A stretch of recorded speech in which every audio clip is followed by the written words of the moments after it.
स्वागत है दोस्तों जनरल नॉलेज की लॉकडाउन सीरीज के अगले पार्ट में।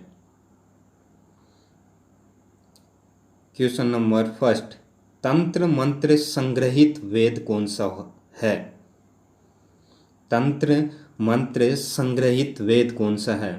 तो तंत्र मंत्र संग्रहित वेद है अथर्ववेद। भारतीय संगीत का जनक किस वेद को माना जाता है? भारतीय संगीत का जनक माना जाता है दोस्तों सामवेद को, क्योंकि सामवेद में गाई जा सकने वाली ऋचाओं का संकलन है, इसलिए सामवेद को भारतीय संगीत का जनक माना जाता है। गायत्री मंत्र लिया गया है, गायत्री मंत्र ऋग्वेद से लिया गया है, गायत्री मंत्र ऋग्वेद से लिया गया है। गायत्री मंत्र के रचनाकार कौन है? गायत्री मंत्र के रचनाकार विश्वामित्र है, गायत्री मंत्र के रचनाकार विश्वामित्र है। और ये कहाँ से लिया गया है? ऋग्वेद से।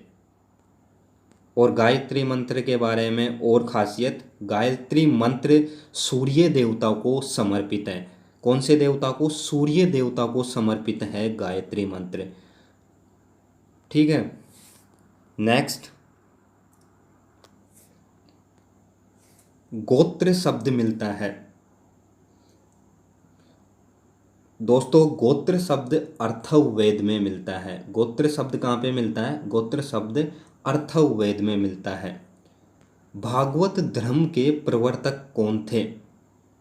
दोस्तों, भागवत धर्म के प्रवर्तक थे श्री कृष्ण जी। कृष्ण भगवान भागवत धर्म के प्रवर्तक थे।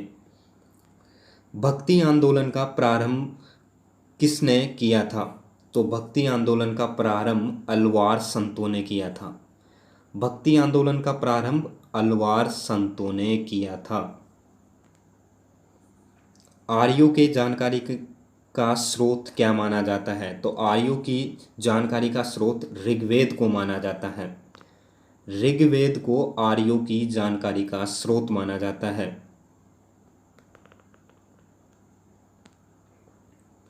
ऋग्वेद में सर्वाधिक बार वर्णित नदी कौन सी है? तो ऋग्वेद में जिस नदी का सबसे ज़्यादा बार वर्णन किया गया है वो नदी है सिंधु नदी। ऋग्वेद में सिंधु नदी का सबसे अधिक बार वर्णन किया गया है।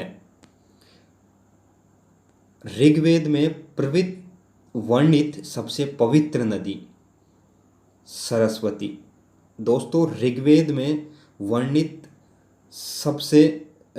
में सर्वाधिक बार वर्णित नदी सिंधु है, जबकि सबसे पवित्र नदी सरस्वती है।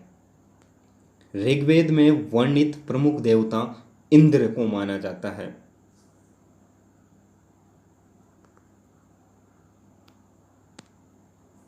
सत्यमेव जयते कहाँ से लिया गया है? दोस्तों, सत्यमेव जयते मुंडकोपनिषद से लिया गया है। मुंडकोपनिषद से। प्राचीन हिंदू विधि का लेखक किसे माना जाता है? तो प्राचीन हिंदू विधि का लेखक माना जाता है मनु को। मनु को प्राचीन हिंदू विधि का लेखक माना जाता है। स्मृति ग्रंथों में सबसे प्राचीन है। स्मृति ग्रंथों में सबसे प्राचीन ग्रंथ कौन सा है? तो इसका राइट आंसर है मनु स्मृति। मिताक्षरा पुस्तक के लेखक कौन है? दोस्तों, मिताक्षरा पुस्तक के लेखक है विज्ञानेश्वर। कौन? मिताक्षरा पुस्तक के लेखक है विज्ञानेश्वर। ठीक है दोस्तों,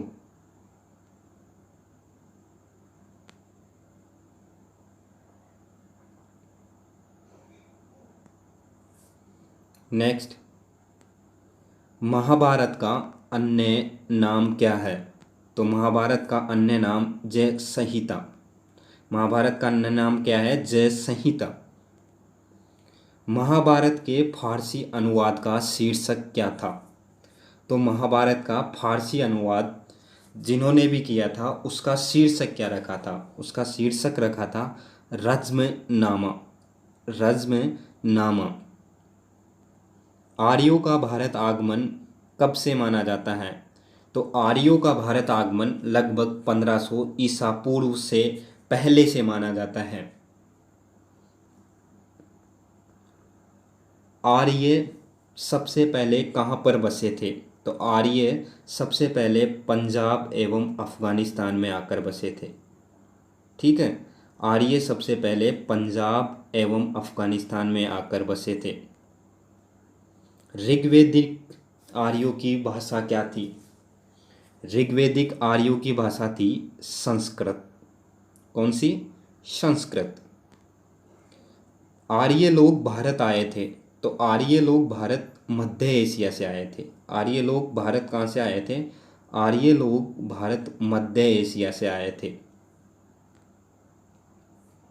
दोस्तों, ये सभी क्वेश्चंस रेलवे की किसी ना किसी एग्ज़ाम्स में आए हुए हैं, तो ये रेलवे के दृष्टिकोण से बहुत इम्पोर्टेंट क्वेश्चंस हैं। ये क्वेश्चंस आपको याद होने चाहिए। आप इस वीडियो को एक बार देखिए, अगर याद नहीं होते तो एक बार फिर से देखिए। रटने जैसा कुछ नहीं है, बस आप वीडियो को देखिए, एक बार पढ़िए, सब कुछ याद हो जाएगा। नेक्स्ट, बुद्ध ने सर्वप्रथम उपदेश कहाँ दिया था? तो गौतम बुद्ध ने सर्वप्रथम अपना उपदेश सारनाथ में दिया था। गौतम बुद्ध ने सबसे पहले अपना उपदेश कहाँ दिया था? सारनाथ में। बुद्ध ने उपदेश कौन सी भाषा में दिए थे? तो बुद्ध ने उपदेश दिया था पाली भाषा में। ठीक है। बुद्ध ने सर्वाधिक उपदेश कहाँ पर दिए थे? गौतम बुद्ध जी ने सर्वाधिक उपदेश दिए थे श्रावस्ती में।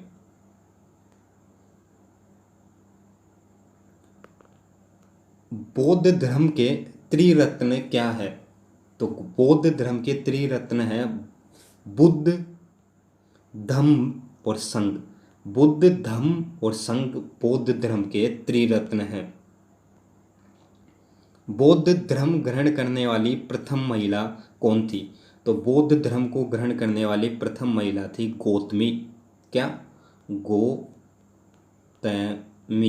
बौद्ध धर्म को ग्रहण करने वाली प्रथम महिला थी गौतमी। प्रथम बौद्ध संगति 483 ईसा पूर्व हुई थी। तो प्रथम बौद्ध संगति 483 ईसा पूर्व अजात शत्रु के काल में राजगृह में हुई थी। अजात शत्रु के शासनकाल में कहाँ पर हुई थी? राजगृह में। चतुर्थ बौद्ध संगति कहाँ पर हुई थी? तो चतुर्थ बौद्ध संगति कुंडलवन कश्मीर में कनिष्क के शासनकाल में हुई थी। ठीक है। बौद्ध संगति के आयोजन स्थल का क्रम। तो दोस्तों 4 बौद्ध संगति हुई थी, तो उन चारों बौद्ध संगतियों का आयोजन कौन कौन से स्थान पर हुआ था? तो पहली बौद्ध संगति राजगृह में हुई थी, दूसरी बौद्ध संगति वैशाली में हुई थी, तीसरी बौद्ध संगति पाटलिपुत्र में हुई थी, चौथी बौद्ध संगति कश्मीर में हुई थी। बुद्ध के पूर्व जन्म पर आधारित कथा कौन सी है? तो बुद्ध के पूर्व जन्म पर आधारित कथा है जातक कथाएं। जो जातक कथाएं होती हैं वो बुद्ध के पूर्व जन्म पर आधारित होती है।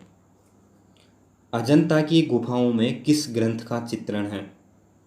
तो अजंता की गुफाएं हैं, उनमें जातक कथाओं का चित्र अंकित है। बौद्धों का पवित्र ग्रंथ है जातक। बौद्ध धर्म का प्रमुख ग्रंथ कौन सा है? तो बौद्ध धर्म का प्रमुख ग्रंथ कौन सा? पिटक। बौद्ध धर्म का पूजा स्थल क्या है? बौद्ध धर्म का पूजा स्थल है चैत्य मंडप। बौद्ध धर्म का पूजा स्थल है चैत्य मंडप। बुद्ध चरित के लेखक कौन है? बुद्ध चरित के लेखक है दोस्तों अश्वघोष। बुद्ध चरित के लेखक कौन है? अश्वघोष। आजीवक पंथ का प्रवर्तक कौन है? आजीवक पंथ का प्रवर्तक है मक्खली गोसाल। मक्खली गोसाल। हिजरी संवत की शुरुआत कब हुई थी? हिजरी संवत की शुरुआत हुई थी 622 ईस्वी में।